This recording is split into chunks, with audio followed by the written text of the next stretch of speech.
نحمدہ ونصلی علی رسولہ الکریم اما بعد فاعوذ باللہ من الشیطان الرجیم بسم اللہ الرحمن الرحیم قال اللہ تعالی اذ قال یوسف لأبیہ یا ابت انی رأیت احد عشر کوکبا والشمس والقمر رأیتهم لی ساجدین صدق اللہ العظیم رب اشرح لی صدری ویسر لی امری واحلل عقدۃ من لسانی یفقہوا قولی واجعل لی وزیرا من اہلی آمین یا رب العالمین۔ کل کی کلاس میں ہم نے سورہ یوسف کے احسن القصص ہونے کی بنیادوں پر گفتگو کی تھی، اور ہم نے سمجھا تھا کہ یہ قصہ کس اعتبار سے یا کن بنیادوں پر احسن القصص ہے۔ اگرچہ ہم نے کل جو چیزیں پڑھی تھی، ہم یہ نہیں کہہ سکتے کہ یہ کل چیزیں ہیں جو اس کے احسن القصص ہونے کی بنیاد ہے، بلکہ ہم یہ کہیں گے کہ یہ جو چیزیں ہم نے پڑھی ہیں یہ بھی ان میں سے ہیں جو کہ اس کے احسن القصص ہونے کی بنیاد ہے۔ امام سیوطی رحمہ اللہ اس صورت کے اسلوب کلام کے حوالے سے ایک بڑی پیاری بات بیان کرتے ہیں۔ وہ کہتے ہیں کہ چونکہ اس صورت کے نزول کے پس منظر میں ہمیں صحابہ کرام رضی اللہ تعالیٰ عنہم اجمعین کی فرمائش بھی نظر آتی ہے، اور وہ فرمائش کیا تھی کہ انہوں نے فرمائش کی تھی کہ ہمیں بھی کوئی قصہ سنائیے۔ تو عام طور پہ قرآن مجید میں جو رسولوں کے واقعات بیان ہوئے ہیں، ان رسولوں کے واقعات کے بیان میں جو تھیم چلتی ہے وہ تھیم یہ ہوتی ہے کہ قوم کو رسول نے آ کے دعوت دی، قوم نے انکار کیا، رسول نے معجزہ پیش کیا، کہیں پہ معجزے کا ذکر ہوگا کہیں پہ نہیں ہوگا، اور معجزہ پیش کرنے کے باوجود قوم ایمان نہیں لائی، قوم نے تکذیب کر دی، اور اللہ نے اس قوم کو عذاب سے دوچار کیا، ان کے اوپر عذاب نازل کیا، اور وہ عذاب عام عذاب نہیں بلکہ عذاب استیصال، وہ عذاب جو کہ اس قوم کی جڑ کاٹ دے۔ تو اب یہ جو اسلوب کلام ہے، یہ اگرچہ واقعہ تو بیان ہو رہا ہے، لیکن اس واقعے کے اندر جو چیز غالب ہے وہ رہب ہے، وہ آپ کہہ لیجئے کہ ترہیب ہے، اور اس کے اندر جو عذاب کا ذکر ہے اور عبرت کا معاملہ ہے۔ اب اس کے کمپیریزن میں گویا کہ جیسے ایک ایسا واقعہ بھی صحابہ کو سنایا جا رہا ہے جو اس مزاج کے بالکل اپوزٹ ایک دوسرے مزاج کے اوپر ہو، یعنی اس میں کوئی قوم کی تکذیب کا ذکر نہ ہو، اس میں کوئی عذاب کا ذکر نہ ہو، اس میں آپ کہہ لیجئے کوئی ایسا معاملہ بیان نہیں کیا گیا جو ان سب قوموں کے واقعات میں بیان کیا گیا۔ تو گویا وہ یہ بیان کر رہے ہیں کہ یہ جیسے ایک الگ اسلوب ہے، یہ ایک الگ ٹرینڈ ہے قرآن میں واقعات کا، اور یہ ٹرینڈ کیا ہے کہ ایسے واقعات جو انبیاء اور رسول کے واقعات ہوں، البتہ ان واقعات میں قوم کی تکذیب کا ذکر، عذاب کا ذکر، یہ چیزیں اس میں موجود نہیں ہوتی، بلکہ ایک ڈیفرنٹ پیرائے میں انبیاء اور رسول کے جو واقعات ہیں وہ بیان کیے جاتے ہیں۔ تو اسی کیٹیگری میں اور واقعات بھی ملتے ہیں۔ مثلا ہم پیچھے سورہ کہف کے کورس پہ پڑھ کے آئے ہیں کہ حضرت موسیٰ علیہ السلام اور حضرت خضر کا جو واقعہ ہے، اس میں بھی ہمیں کوئی قوم کی تکذیب اور کوئی ان کی طرف سے جھٹلانا اور کسی قوم پر عذاب کا ذکر نہیں ملتا۔ اسی طرح ذوالقرنین کے واقعے میں بھی ہمیں کوئی ایسا ذکر نہیں ملتا، پھر اصحاب کہف کے واقعے میں ہمیں کوئی ایسا ذکر نہیں ملتا، پھر ابراہیم علیہ السلام کا وہ واقعہ جس میں ابراہیم علیہ السلام جو ہے وہ اپنے بیٹے اسماعیل کو ذبح کرنے کے لیے لے جا رہے ہیں، اس میں بھی ہمیں اس طرح کا کوئی معاملہ نہیں ملتا۔ تو ہم یہ کہہ سکتے ہیں کہ دو طرح کے اسالیب ہیں قرآن مجید میں انبیاء اور رسول کے واقعات بیان کرنے کے لیے، اور اس کو گویا نام بھی دیا بعض اہل علم نے، انہوں نے کہا کہ رسولوں کے واقعات جس میں قوم کی تکذیب کا ذکر ہوتا ہے اور اس کے نتیجے میں عذاب کا ذکر ہوتا ہے، ان کو انباء الرسل کہا جائے گا۔ انباء الرسل، انباء نبا کی جمع ہے، نبا عربی میں کہتے ہیں بہت بڑی خبر کو، اسی کی جمع ہے انباء۔ تو انباء الرسل کا مطلب ہے رسولوں کی خبریں۔ اور دوسرا جو ہے وہ جو انبیاء کے واقعات ہیں جس میں کہ عذاب کا ذکر نہیں ہے، تکذیب کا ذکر نہیں ہے، بلکہ ڈیفرنٹ انداز سے ذکر کیا گیا، ان کو انہوں نے نام دیا ان علماء نے قصص النبیین، انبیاء کے واقعات۔ ایسے واقعات میں وہی اسلوب ہوتا ہے جو کہ حضرت موسیٰ علیہ السلام اور حضرت خضر کے واقعے میں تھا، جو قصہ ذوالقرنین میں تھا، جو اصحاب کہف کا واقعہ ہے اس میں جو کچھ بیان کیا گیا، اور جو اس طرح سے سورہ یوسف کا اسلوب ہے اس میں جو کچھ بیان کیا گیا۔ تو اللہ تعالیٰ فرما رہا ہے کہ نحن نقص علیک احسن القصص، ہم آپ پر بیان کریں گے بہترین قصہ یا بہترین بیان، بما اوحینا الیک ھذا القرآن، اس سبب سے جو ہم نے آپ کی طرف یہ قرآن نازل کیا۔ یہ جو قصہ ہے، اس قصے کا سورس کیا ہے؟ اس قصے کا سورس انسان نہیں ہے، دنیا پورے میں کوئی بھی انسان اس قصے کا سورس نہیں ہے، بلکہ جیسے اللہ سبحانہ وتعالیٰ نے قرآن کی باقی تمام تعلیمات نازل کی اپنے پاس سے اور وہ اللہ کا کلام ہے، ویسے ہی یوسف علیہ السلام کا جو واقعہ ہے اس کو بھی اللہ تعالیٰ نے اس قرآن کے اندر جگہ دی اور اس کو وحی کے ذریعے نازل فرمایا۔ لہٰذا اس کے اندر جو کچھ بیان کیا جائے گا یہ کسی انسان کا تخمینہ نہیں ہے، یہ ریسرچ ورک نہیں ہے، یہ مختلف لوگوں سے معلومات جمع کر کے سروے کر کے کچھ نہیں کیا گیا، بلکہ یہ ہو بہو ایک ایک لفظ ایک ایک حرف اللہ کی طرف سے نازل شدہ ہے، اور چونکہ یہ اللہ کی طرف سے نازل شدہ ہے تو اس کی حقیقت کے اندر کسی قسم کا شک و شبہ یا اس میں کسی قسم کی افراد و تفرید کا امکان ممکن نہیں۔ وَإِن كُنتَ مِن قَبْلِهِ لَمِنَ الْغَافِلِينَ، اگرچہ آپ اس سے پہلے ناواقف تھے، یعنی سورہ یوسف کے نزول سے قبل خود اللہ کے نبی صلی اللہ علیہ وسلم بھی حضرت یوسف علیہ السلام کے تفصیلی واقعات اور اس پورے قصے سے ناواقف تھے۔ اور یہاں غافل کا جو معنی ہے وہ اصل میں ناواقف ہونا ہے۔ یہاں پہ عربی زبان کا معاملہ یہ ہے کہ جو الفاظ ہوتے ہیں الفاظ مختلف معنوں میں استعمال ہوتے ہیں۔ مثلا جیسے قرآن مجید میں کل بھی ہم نے بات کی تھی کہ صحابہ کے بارے میں ایک لفظ آتا ہے کہ وَأَنْتُمْ أَذِلَّةٌ، اب بعض جگہوں پہ کسی نے ترجمہ کر دیا، اس کو عربی کا لفظ استعمال کر لیا اور ذلیل کا لفظ استعمال کر لیا، تو اس پہ ایک پورا مسئلہ بنا دیا گیا کہ یہ آپ نے کیسے ترجمہ کیا۔ تو یہ سمجھنا پڑے گا کہ اردو عربی الفاظ میں فرق ہے۔ عربی میں ذلیل کا لفظ جو ہے جو لٹرل میننگ ہے اس کے وہ نرم ہونا ہے، سافٹ ہونا ہے، لہذا قرآن مجید میں یہی لفظ استعمال ہوا کہ شہد کی مکھی کو جب اللہ نے حکم دیا تو وہ کیا حکم تھا کہ فصلو کی سبول ربی کی ذلالا، تم چلو اپنے رب کے رستوں پر نرم کیے ہوئے، تو وہاں پہ ذلالا کا مطلب نرم کیے ہوئے۔ تو اذلتن یا عربی میں ذلیل کہتے ہیں اس کو جو تھوڑا سا ویک ہو، کمزور ہو، دب سکتا ہو۔ تو مسلمانوں کے اوپر ایک ایسا وقت بھی گزرا تھا جب وہ پولیٹیکلی، سوشلی، اکنامیکلی بہت زیادہ اسٹرانگ نہیں تھے، اور جو اس علاقے کے سرکردہ لوگ تھے وہ ان کو ٹارچر بھی کر سکتے تھے، وہ ان کے اوپر پابندیاں بھی لگا سکتے تھے، اور وہ ان کو لمٹ بھی کر سکتے تھے کہ وہ کچھ ایکٹیویٹیز نہ کرنے دیں ان کو۔ تو بیسیکلی اس کا ذکر تھا۔ ایسے ہی یہاں بھی جو غافل کا لفظ ہے، یہ غافل کا مطلب ہے کہ آپ اسپیسیفکلی حضرت یوسف کے معاملے سے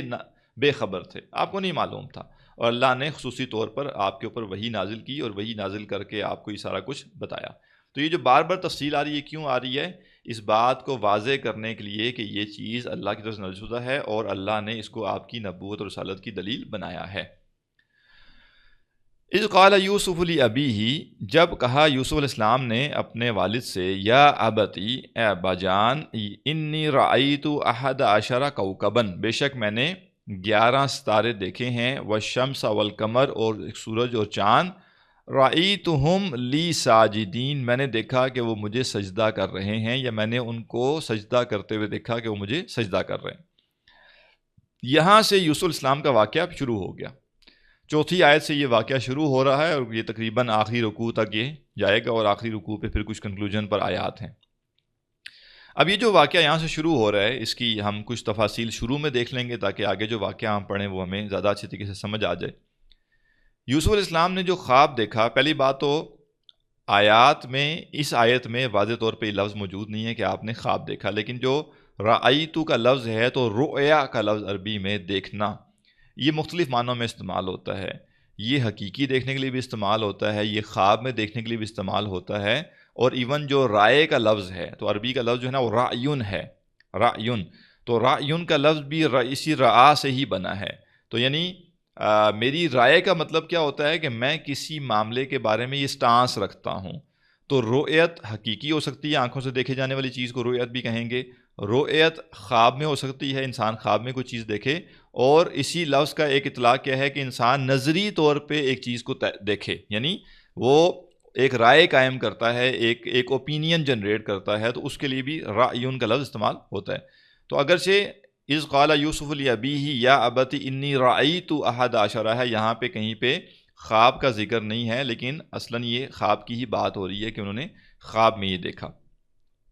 جس وقت یوسف السلام نے یہ خواب دیکھا اس وقت بعض علماء کے نزدیک ان کی عمر 12 سال تھی۔ اگین یہ اسرائیلیات کے بیانات ہیں، لہٰذا ان کے بارے میں کوئی بات حتمی کہنا آسان نہیں۔ بعض لوگ اس سے کم بھی کہتے ہیں کہ جی 7، 8، 9 سال ان کی عمر تھی، لیکن بہرحال ایک رائے یہ ہے کہ 12 سال ان کی عمر تھی جب انہوں نے یہ خواب دیکھا۔ اور جو جدائی ہوئی اور جدائی کے بعد جب وہ واپس اپنے والدین سے ملے ہیں تو ایک یہ جن کی رائے 12 سال کی ہے وہ کہتے ہیں کہ درمیان میں 40 سال کا وقفہ ہے، یعنی 40 سال کے بعد دوبارہ حضرت یوسف علیہ السلام نے اپنے والد اور والدہ اور اپنے بھائیوں سے جو ہے ان سے وہ ملے ہیں۔ وہ آگے انشاءاللہ واقعہ آئے گا۔ اب یہ جو خواب کا معاملہ ہے یہاں پہلے ہم رک کے اس کو سمجھ لیں، اور چونکہ اس صورت میں خوابوں کا ذکر آگے جا کے بھی آئے گا تو لہٰذا اکثر لوگوں کے ذہنوں میں سوال بھی ہوتا ہے، اور ہمارے یہاں بہت زیادہ کنسرن بھی ہوتے ہیں لوگ خوابوں کے بارے میں، اور خوابوں کے بنیاد پر بہت کچھ لوگوں نے اپنی دکانیں بھی چمکائی ہیں، لہٰذا ہم کچھ باتیں یہاں پہ خواب سے متعلق ڈسکس کر لیتے ہیں۔ سب سے پہلے تو یہ ہمیں معلوم ہونا چاہیے کہ خواب 3 طرح کے ہوتے ہیں۔ جو انسان خواب دیکھتا ہے وہ خواب 3 میں سے کسی ایک قسم پر مبنی ہوتا ہے، لہٰذا جب کبھی آپ خواب دیکھیں جب تک آپ اس کو ڈفرینشیٹ نہ کر لیں کہ یہ خواب کی کون سی قسم ہے تب تک آپ یہ طے نہیں کر سکتے کہ آپ اس کے ساتھ کرنا کیا ہے۔ یہ جو خواب دیکھ لیا ہے اب اس خواب کا نتیجہ کیا ہے یا کرنے کا کام کیا ہے۔ جو پہلا خواب کی قسم ہے وہ ہے من النفس، ٹھیک ہے، حدیث النفس یا من النفس، جو خواب انسان کے اپنے نفس کی طرف سے آتے ہیں۔ تو آپ یوں کہہ سکتے ہیں کہ 80-90% جو انسان خواب دیکھتا ہے وہ اس پہلی کیٹیگری میں سے ہوتے ہیں، ٹھیک ہے۔ نمبر 1 کیٹیگری ہوگی من النفس یا حدیث نفس، یہ جو انسان کی اپنی ذاتی جو سوچ و بچار ہوتی ہے اس پر مبنی خواب ہوتے ہیں۔ اس کا سورس کیا ہے؟ سورس یہ ہے کہ انسان جب کسی چیز کے بارے میں غور و فکر کرتا ہے یا وہ اس کے ذہن میں کہیں گھومتی رہتی ہے بات، تو لا محالہ کہیں نہ کہیں وہی جو ذہن میں چیزیں ہوتی ہیں وہی خواب کی شکل اختیار کر کے انسان کو نظر آنا شروع ہو جاتی ہیں۔ مثلا کوئی شخص کسی جگہ سفر کا ارادہ کر رہا ہے یا کافی دنوں سے سوچ رہا ہے کہ میں نے کہیں جانا ہے، تو ممکن ہے کہ خواب میں وہ دیکھے کہ وہ کسی علاقے میں گھوم رہا ہے، یا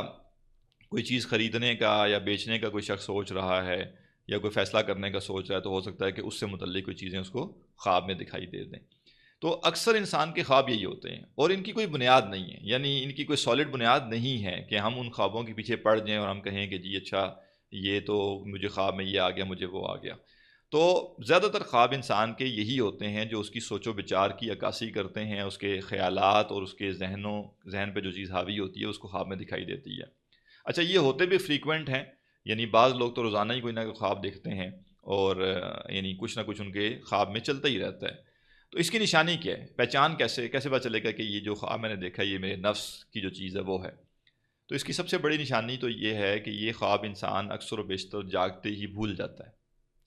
خواب دیکھتا ہے جب تب تو اس کو سارا کچھ سمجھ آ رہا ہوتا ہے کیا ہو رہا ہے کیا نہیں ہو رہا، لیکن جو ہی وہ جاگے گا تو جاگتے ہی اس کو 1 منٹ کے اندر ہی ابھی اس کو لگے گا میں بالکل جو دیکھ رہا تھا وہ حقیقی ہے، لیکن تھوڑی دیر بعد اس کو لگے گا کہ اب کچھ سمجھ نہیں آ رہا میں نے کیا دیکھا تھا۔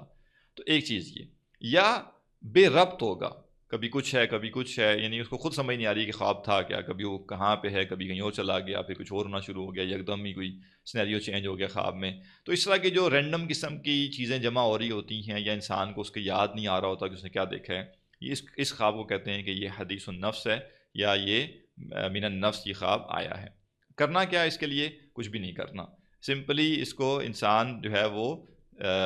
نظر انداز کر دے اور وہ یہ سوچے کہ کچھ بھی نہیں، یہ ایک روٹین کی چیز تھی اور اس کے بارے میں قطعاً سیریس ہونے کی، اس کے بارے میں پریشان ہونے کی اور اس کے لیے سوچنے کی کہ میں کچھ کروں، میں کچھ بھی کرنے کی ضرورت نہیں ہے، بس یہ روٹین کے خواب ہیں۔ بس سوتے ہوئے آپ نے کچھ خواب دیکھ لیا، اب آپ جاگیں، بس جو آپ کی روٹین ہے وہ شروع کریں اور بھول جائیں۔ کسی کو بتانے کی بھی کوئی خاص ضرورت نہیں ہے اور بتائیں گے بھی تو کوئی بڑا فرق نہیں ہے، کیونکہ یہ کوئی نارمل خواب ہے ہی نہیں، بس آپ کہہ لیں کہ آپ کے اپنے خیالات ہیں۔ نمبر 2 خواب جو ہے وہ ہے من الشیطان، وہ شیطان کی طرف سے ہوتا ہے۔ وہ ظاہر ہے اس کے مقابلے میں اس کی کوانٹٹی تو بہت کم ہے، لیکن برل اس کی بھی امکانات موجود ہیں۔ جو شیطان کی طرف سے خواب ہے اس کی علامات کیا ہیں؟ نمبر 1 اور سب سے بڑی علامت اس کی یہ ہے کہ انسان کو شیطان اس خواب کے ذریعے ڈراتا ہے۔ تو جب بھی انسان کوئی خواب دیکھیں جس خواب سے وہ ڈر جائے تو یہ خواب اصل میں شیطان کی طرف سے ہے۔ کیوں؟ کیونکہ شیطان کا مقصد کیا ہے؟ شیطان کا مقصد انسان کو خوفزدہ کر کے ایمان میں اور عمل میں پیچھے کرنا ہے، کمزور کرنا ہے۔ تو وہ شخص جو بہت زیادہ خوف کا شکار ہونا شروع ہو جاتا ہے، جو بہت زیادہ اندیشوں کا شکار ہونا شروع ہو جاتا ہے، یہ شیطان کے ہتھیاروں میں سے ایک ہتھیار ہے۔ قرآن مجید بھی کہتا ہے نا کہ شیطان کیا کرتا ہے؟ تمہیں فقر سے ڈراتا ہے۔ تو شیطان کی ایک اپنی چال ہے۔ اچھا یہاں ہو سکتا ہے کسی کے ذہن میں یہ سوال پیدا آئے کہ کیا شیطان کے پاس اتنی اتھارٹی ہے تو شیطان کے پاس یہ اتھارٹی ہے، یا آپ کہہ لیں اس کو اتنی لیوریج دی گئی ہے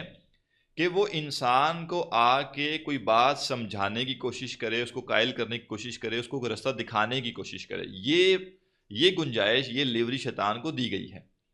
اسی لیے وہ ہمیں وسوسے بھی کر سکتا ہے، وہ خواب میں بھی آ کے کچھ اپنا ایلیمنٹ ڈال سکتا ہے، ٹھیک ہے، اور وہ اس طرح کی چیزیں، ایک لمیٹڈ اختیار اس کے پاس ہے. لیکن یہ ذہن میں رکھنا چاہیے کہ شیطان کو قطعاً یہ اختیار نہیں دیا گیا کہ وہ ہم سے کچھ زبردستی کروا لے. تو ٹینشن تب ہونی چاہیے، پریشانی تب ہونی چاہیے جب شیطان کو کوئی ایسی لیوریج دے دی گئی ہو کہ جس سے وہ ہم سے زبردستی کچھ گناہ کروا لے. تو ہم کہہ سکتے ہیں کہ جی میں کیا کروں، جی یہ تو شیطان نے کر دیا میرے ساتھ. شیطان کے پاس چوائس کیا ہے، یا گنجائش کیا ہے، یا اس کے پاس فریڈم کس چیز کی ہے کہ وہ انسان کو پٹی پڑھا سکتا ہے، وہ انسان کو سبز باغ دکھا سکتا ہے، وہ انسان کے کان میں پھونکے مارے گا کہ یہ بہت زبردست کام ہے، اس کا بڑا فائدہ یہ ہو، یا وہ کسی چیز کے بارے میں اس کو اندیشے میں مبتلا کرے گا، ڈر میں مبتلا کرے گا. ایکٹ کرنا اس چیز کے اوپر، عمل کرنا، یہ انسان کی 100% آزاد مرضی ہے. جو سمجھدار آدمی ہوتا ہے وہ کہتا ہے نہیں یہ شیطان کا وسوسہ ہے، یہ اس کے اوپر میں نے عمل نہیں کرنا. اور جو کمزور، آپ کہہ لیں کمزور شخصیت کا مالک ہے، تو وہ چونکہ بڑی جلدی ڈر جاتا ہے، لہذا شیطان اس کو ڈراتا ہے، اور ڈرانے کا نتیجہ کیا ہوتا ہے، شیطان اپنے اہداف حاصل کرنا چاہتا ہے انسان کو ڈرا کر. تو لہٰذا وہ خواب، جس خواب میں انسان ڈرے، تو وہ خواب اصل میں شیطان کی طرف سے ہے. اور جیسے میں نے عرض کیا کہ قرآن مجید بتاتا ہے کہ یہ شیطان تمہیں فقر سے ڈراتا ہے، فقر کے بارے میں تمہیں اندیشے میں مبتلا کرتا ہے. تو اب کیا ہوتا ہے کہ جب ہم کہیں گھومنے پھرنے کا سوچیں، کچھ کھانے پینے کا سوچیں، یا شادیاں جب آتی ہیں تو ان شادیوں پہ جو خرچہ کرنا ہوتا ہے وہاں شیطان ہمیں نہیں بتاتا. اوہو اگر تم نے اس شادی پہ سارے گھر والوں نے نئے کپڑے بنوائے تو پھر تم کیا کرو گے، گزارا کیسے کرو گے، مہینے کا خرچہ کہاں سے پورا ہوگا. یا کوئی ناچ گانے کی چیز ہے اور کھیل کود کی چیز ہے، تو وہاں ہمیں بالکل محسوس نہیں ہوتا کہ شیطان ہمیں یہ بات ہمارے کان میں ڈالے کہ بھئی یہ فضول خرچی نہ کرو اور پیسے بچا لو. اور یہ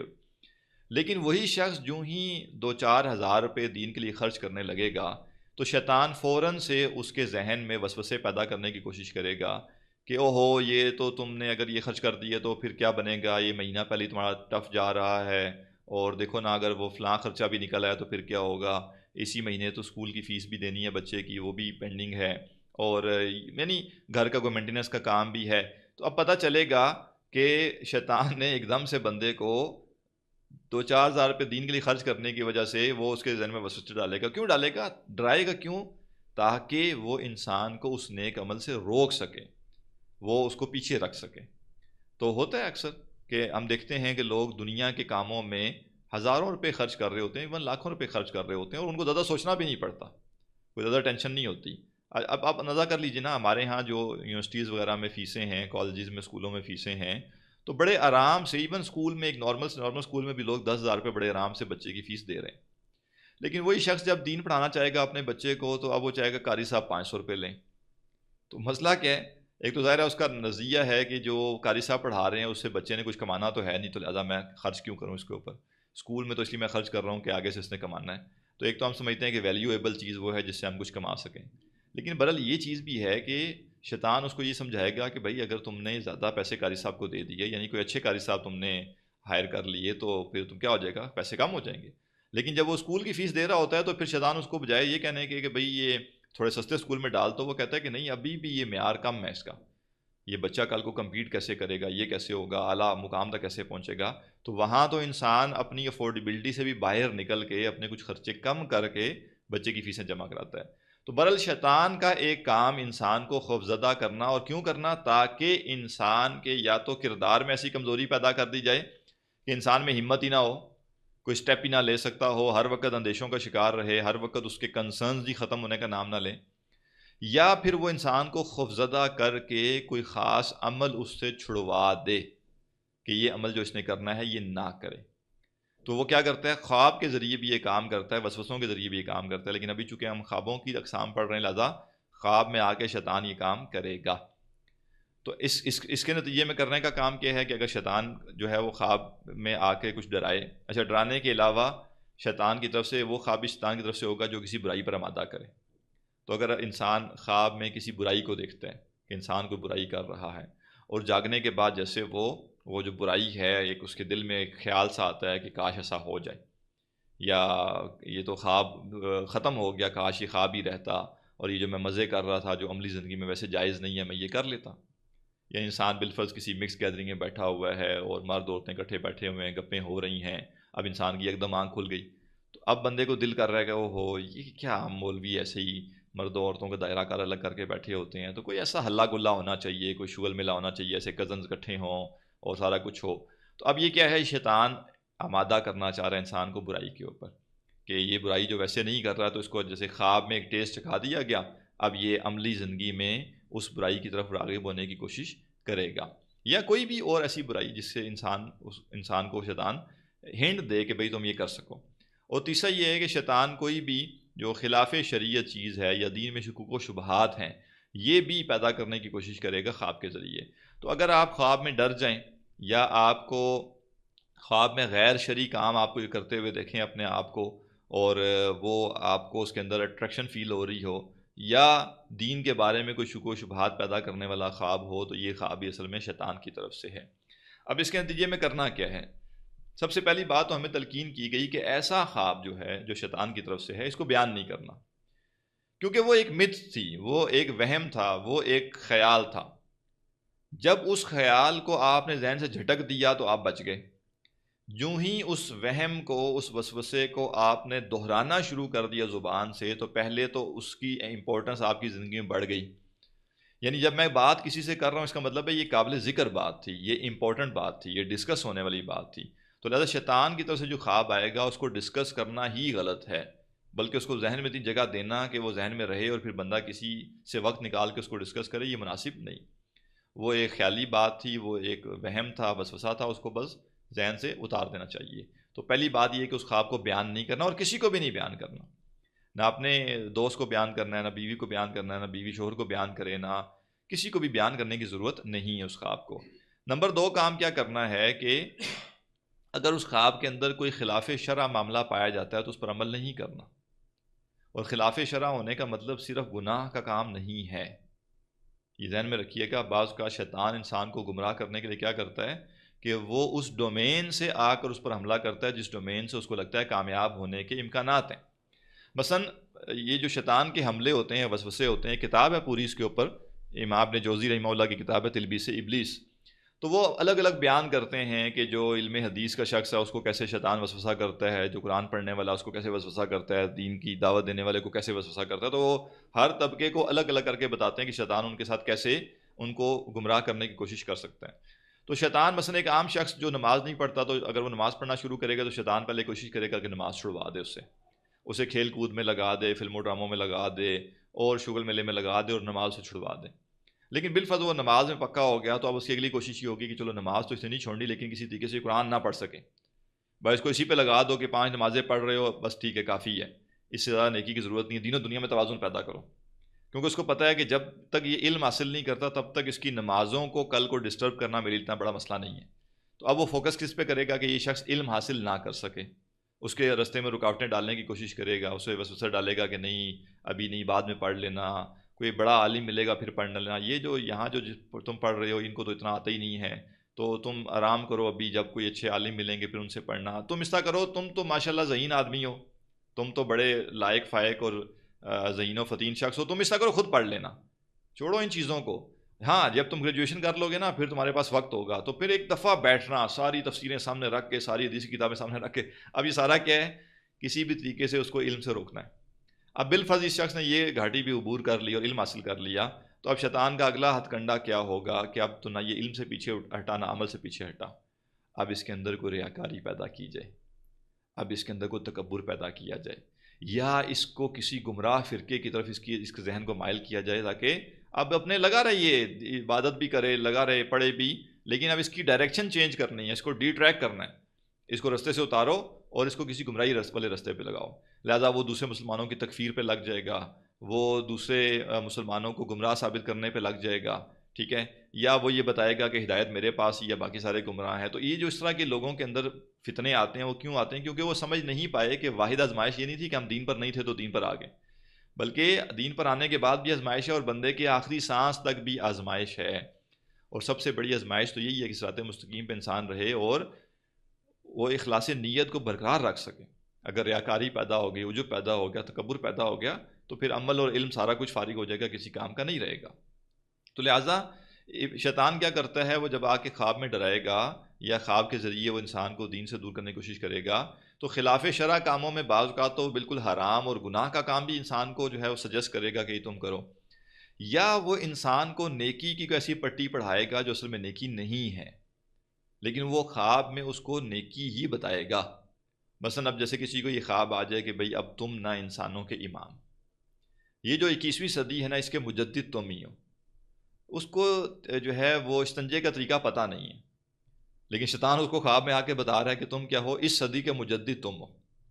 اور وہ اس خواب کو لے کر اگلے دن اعلان کرتا ہے کہ جی اب میں ہی سب کچھ ہوں، اب اگر آپ نے دین پر چلنا ہے تو آ کے میرے انڈر آپ رہیں اور میرے ماتحت آپ چلیں گے. بھائی تھوڑا سا خود سوچو تو صحیح، دنیا میں لاکھوں علماء ہیں، لاکھوں لوگ دین پہ اوپر چلنے والے ہیں، سب کچھ ہے، ایک تم ہی پیچھے رہ گئے تھے جس کو استنجے کا بھی نہیں پتا، اور اس کے اوپر ہی آ کے جو ہے وہ اس کو ہی بتایا جا رہا ہے کہ تم انسانوں کے امام ہو. تو اب یہ اس طریقے سے بھی شیطان گمراہ کر سکتا ہے کہ کوئی نیکی کا رستہ ہی دکھائے، یا ایون عبادت کا کوئی ایسا طریقہ بتا دے جو اصل میں صحیح نہیں ہے. مثلا کسی کو بے شک شیطان آ کے یہ خواب میں بتائے کہ جی دیکھو عام انسان تو 2 سجدے کرتے ہیں چونکہ وہ نیک انسان ہوتے ہیں، تم تو گئے گزرے ہو، گناہ گار ہو، خطا کار ہو، تو تم ایک رکعت میں 3 سجدے کیا کرو. تو ہم کہیں گے یہ خلاف شرع ہے، شریعت کی بتائی ہوئی طریقوں کے یہ خلاف ہے، لہٰذا اس کے اوپر ہم عمل نہیں کریں گے. اور کسی جائز کام سے اگر شیطان روکے تو اس سے رکنا نہیں ہے. مثلا اگر شیطان خواب میں انسان کو یہ ڈرائے کہ جی تم صبح جاؤ گے گھر سے تو تمہارا ایکسیڈنٹ ہو جائے گا. اب اگر کوئی شخص اگلے دن صبح اٹھا اور اس لیے دبک کے بیٹھ گیا گھر کہ اگر آج میں گیا تو میرا ایکسیڈنٹ ہو جائے گا، تو اس نے گویا شیطان کو موقع دے دیا، شیطان کو اپنے اوپر حاوی ہونے کی گنجائش دے دی. لہٰذا ایسا کرنا بالکل ٹھیک نہیں ہے. چاہے آپ کو یہ خواب آئے کہ آپ کا ایکسیڈنٹ ہونے والا ہے، آپ کو کوئی نقصان پہنچنے والا ہے، آپ نے پھر بھی اگلے دن اٹھ کر جو روٹین ہے اس کے مطابق اپنے معاملات سر انجام دینے ہیں. اور ہاں آپ یہ کریں بس جو احتیاط کرنے والی ہے وہ کریں.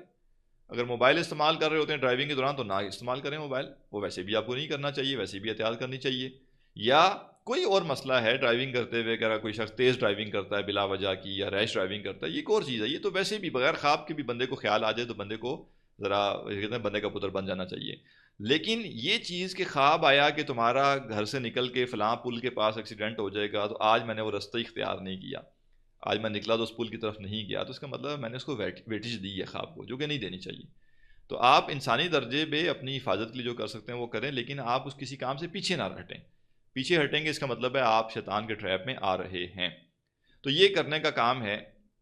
کہ اس طرح کے جو بھی خواب آئیں شیطان کی طرف سے، انسان حتی الامکان اپنے آپ کو ان خوابوں میں ملوث ہونے سے بچائے. تیسری اور آخری قسم جو خواب کی ہے وہ من اللہ ہے، کہ اللہ کی طرف سے جو انسان کو خواب آتے ہیں، اور یہ اصل وہ خواب ہیں جو کہ سچے خواب ہوتے ہیں، اور یہ وہ خواب ہیں جو کہ ہمارے عمل سے متعلق ہیں، ہماری زندگی کے لحاظ سے اہم ہے. پہلے اور دوسرے خواب وہ آپ کے لیے ان کی زندگی میں کوئی امپورٹنس نہیں ہے، کوئی ویٹیج نہیں. جو اللہ کی طرف سے خواب آتے ہیں اس کی علامات کیا ہیں؟ اچھا، اب علامات کا ہرگز مطلب یہ نہیں ہے کہ یہ بالکل فکس ناپ تول ہو گیا اور اب آپ ان کو طے کر سکیں. یہ موٹی موٹی نشانیاں ہیں جن سے آپ اندازہ کر سکتے ہیں کہ یہ جو خواب آپ نے دیکھا ہے یہ اللہ کی طرف سے ہے یا نہیں. نمبر 1 چیز تو کبھی بھی اللہ کی طرف سے جو خواب آئے گا اس میں خلاف شرع کوئی چیز نہیں ہوگی. اگر آپ خلاف شرع کوئی چیز دیکھ رہے ہیں تو وہ اللہ کی طرف سے نہیں. نمبر 2، کبھی بھی وہ خواب جو اللہ کی طرف سے آئے گا وہ انسان کو خوفزدہ نہیں کرے گا. لیکن یہاں یہ نقطہ ذہن میں رکھیے کہ خوفزدہ کرنے سے مراد کیا ہے. اگر آپ خواب میں خوفزدہ ہوتے ہیں دنیا کے کسی معاملے کے اوپر تو یہ خواب شیطان کی طرف سے ہے. لیکن اگر آپ خواب میں خوفزدہ ہو رہے ہیں آخرت کے کسی معاملے سے متعلق، اور یہ خوفزدہ ہونا ایسا ہے جو آپ کو دین سے قریب کر رہا ہے، مثلا آپ نے خواب میں کوئی قبر کے حوالے سے ایسے معاملات دیکھے کہ آپ جاگے ہیں تو آپ کے اوپر لرزہ طاری ہو گیا، اور آپ نے کہا کہ میں قبر کے حساب سے جو ہے وہ اللہ کی پناہ چاہتا ہوں اور میں وہ ایسے اعمال چھوڑ دوں جو مجھے قبر کے عذاب میں مبتلا کریں. تو یہ خواب اور یہ جو ڈر ہے یہ اب یہ شیطان کی طرف سے نہیں. تو ہر وہ خواب جو آپ کو اللہ سے قریب کر دے، دین میں آگے بڑھا دے، یہ شیطان کی طرف سے نہیں ہے. کیونکہ شیطان کا مقصود کیا ہے؟ شیطان کا مقصود تو دین سے پیچھے ہٹانا ہے. تو لہٰذا اگر کوئی خواب اللہ کی طرف سے آئے گا تو دنیا کے معاملے میں خوفزدہ کرنے والا نہیں ہوگا وہ خواب، بلکہ وہ خواب انسان کو اگر خوفزدہ کرے گا کبھی تو وہ آخرت کے معاملے میں اور دین کے معاملے میں کرے گا. اس کا مقصود کیا ہوگا کہ انسان اس برائی سے بچ جائے. اسی طرح جو اللہ تعالیٰ کی طرف سے خواب آتا ہے انسان کو وہ بڑا واضح طور پہ اس کو یاد بھی رہتا ہے اور وہ بڑا کلیئر خواب ہوتا ہے. اس میں بہت زیادہ ابہام نہیں ہوتا, بہت زیادہ چیزیں گڑبڑ نہیں ہوتی اور وہ جاگنے کے بعد بھی اس کو یاد رہتا ہے. تو یہ جو خواب ہے یہ خواب سچا خواب ہو سکتا ہے. البتہ ہم یقین کے ساتھ کچھ بھی نہیں کہہ سکتے. ہم اچھے خواب کو جو کہ ہمیں لگ رہا ہے اللہ کی طرف سے ہے وہ اس کو ہم اچھا سمجھیں گے اور اس خواب کے ذریعے ہم اپنے دین میں بہتری پیدا کرنے کی کوشش کریں گے. کیونکہ یہ جو خواب ہوتا ہے اللہ کی طرف سے, اچھا ایک اور نشانی اللہ کی طرف سے جو خواب ہوتا ہے اس کی کہ مختصر ہوتے ہیں. وہ لمبی لمبی پوری فلم بندہ دیکھ رہا ہے, پھر یہ ہوا, پھر یہ ہوا, پھر یہ ہوا, پھر یہ ہوا, یہ خواب نہیں. سمبولک ہوں گے, مختصر ہوں گے, کلیئر ہوں گے اور پازیٹیو ہوں گے. انسان کو دین میں آگے بڑھانے, اللہ کے قرب میں آگے بڑھانے کے لیے کچھ ہنٹس دے کر جائیں گے. یہ سچے خواب ہیں اور یہ خواب ایسے ہیں جو کہ جن کے اوپر عمل کیا جا سکتا ہے شریعت کے دائرے کے اندر رہ کر. شریعت کے دائرے سے نکل کر ان کے اوپر عمل نہیں کیا جائے گا بلکہ شریعت کے دائرے میں رہ کر عمل کیا جائے گا. البتہ خوابوں کے بارے میں ذہن میں رکھیے کہ خواب شریعت کو سپرسیڈ نہیں کر سکتے. ایسا نہیں ہے کہ نعوذ باللہ شریعت میں کوئی کمی رہ گئی تھی یا نعوذ باللہ شریعت میں کوئی غلطی تھی. جس کمی کو دور کرنے یا جس غلطی کا ازالہ کرنے کے لیے خواب آیا ہے. جس شخص کو بھی ایسا خواب آئے کہ اسے لگے کہ دین میں یہ چیز مسنگ تھی اور مجھے خواب کے ذریعے بتائی گئی ہے, وہ سمجھے شیطان کی طرف سے. جس شخص کو بھی کوئی ایسا خواب آئے اسے لگے کہ دین نے جیسے فلاں چیز کی وضاحت نہیں کی تھی تو وہ وضاحت اب دین نے میرے لیے خواب میں کر دیا, تو یہ بھی ٹھیک نہیں ہے. اب سوال بھی پیدا ہوتا ہے کہ پھر جو اللہ تعالیٰ کا خواب ہوتا ہے وہ اس میں خاص بات کیا ہوتی ہے. تو اصل میں شریعت کے اندر ہی یہ وہ ہوتا ہے, البتہ انسان کو الرٹ کیا جا رہا ہوتا ہے. مثلا ایک شخص نے خواب دیکھا اور خواب نے اس میں علمی لوگ اس نے دیکھے اور علمی لوگوں کا مقام و مرتبہ دیکھا. اب یہ خواب اس کو بتا رہا ہے کہ علم کے راستے پہ چلو. تو اب یہ شریعت کے دائرے کے اندر ہے نا, اس کو الرٹ کرنے کے لیے کہ دیکھو علم کا راستہ بڑا قیمتی راستہ ہے, تم اس کے اوپر لگ جاؤ اور علم حاصل کرو. جیسے یہ علماء تم نے خواب میں دیکھیں اس درجے تک تم پہنچ سکتے ہو اگر قربانی دو اور ترجیح دو اس چیز کو. تو ایسے خواب جو ہوتے ہیں اصل میں اللہ تعالیٰ کی طرف سے وہ انسان کو کسی نیکی پہ راغب کرنے کے لیے, الرٹ کرنے کے لیے, اس کے عمل کو بہتر کرنے کے لیے, اس کو ریمائنڈر دینے کے لیے ہوتے ہیں. لہذا وہ خلاف شرع نہیں ہو سکتے, وہ شریعت میں اضافہ نہیں کر سکتے, وہ شریعت میں تبدیلی نہیں کر سکتے, ترمیم نہیں کر سکتے. تو اگر کسی کو ایسا خواب نظر آئے جو شریعت میں تبدیلی کا تقاضا کر رہا ہے, ترمیم کا تقاضا کر رہا ہے یا نئے احکامات شریعت میں ایڈ کرنے کی بات کر رہا ہے, تو یہ خواب قطعاً اللہ تعالیٰ کی طرف سے نہیں ہے. تو یہ سچے خواب ہیں اور سچے خواب کو اگر انسان کو پتہ چلے کہ ہاں یہ سچا خواب ہے تو اسے اس کی تعبیر جاننی چاہیے. اور خواب کی تعبیر جو ہے یہ جاننا یہ ایک علم ہے جو علم بہت زیادہ ڈیفائنڈ علم نہیں ہے. یہ ذہن میں رکھیے گا, بعض علوم ایسے ہوتے ہیں جن کو بڑی آسانی سے آپ طے کر سکتے ہیں کہ یہ بات ٹھیک ہے یا نہیں, لیکن بعض علوم ایسے ہوتے ہیں جو کہ جن کو طے کرنا آسان نہیں ہوتا. تو جو سچا خواب ہے اس کی جو تعبیر کرنا ہے یہ 2+2=4 کی طرح کی چیز نہیں ہے, کیونکہ خواب سمبولک ہوتے ہیں اور یہ علم ایسا نہیں ہے کہ جو کتابوں میں لکھ دیا گیا ہو اور انسانوں کتابوں کو پڑھے اور اس کو وہ خوابوں کا علم حاصل ہو جائے. انشاءاللہ کل اس موضوع پہ مزید آگے بات کریں گے خوابوں سے متعلق, اور یہ سمجھیں گے کہ سچا خواب ہوتا ہے اس کے ساتھ ہمیں کیسا بیہیو کرنا چاہیے, اس کے بعد کیا ہمارا رد عمل ہونا چاہیے. سوال ہو تو کر سکتے ہیں.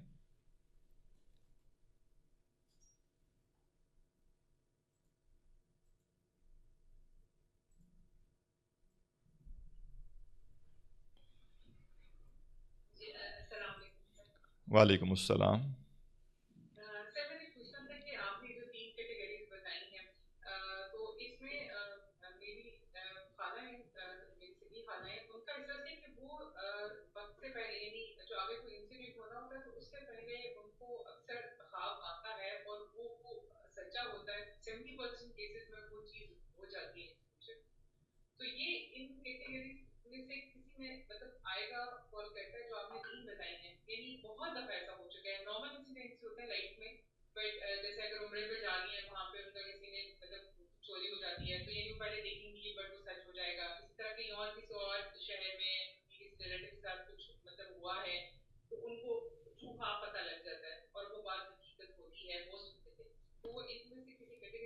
جی ظاہر ہے اگر وہ ایسا خواب ہے جو شریعت کے خلاف نہیں ہے اور انسان کو احتیاط کرنے پر آمادہ کر رہا ہے تو وہ سچا خواب ہو سکتا ہے, اس میں کوئی شک نہیں ہے. تو اصل میں تو یعنی ایک ہر خواب کو ہی دیکھا جا سکے گا اور اس کے مطابق یہ بتایا جا سکے گا کہ کون سا خواب ٹھیک ہے اور کون سا خواب ٹھیک نہیں ہے.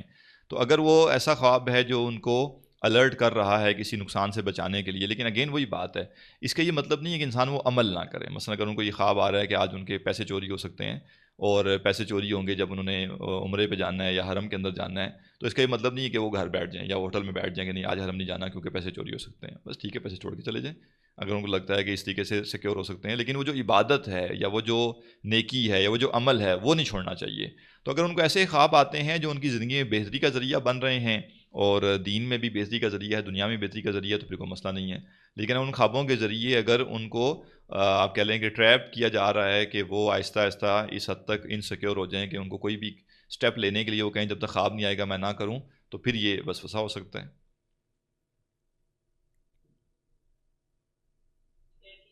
سر ایک جملہ ذرا بہت کامن سنا ہوا ہے کہ سچے خواب آنا نبوت کا 46واں حصہ ہے. جی کل انشاءاللہ بات کریں گے اس پہ. جی اور کسی کا کوئی سوال؟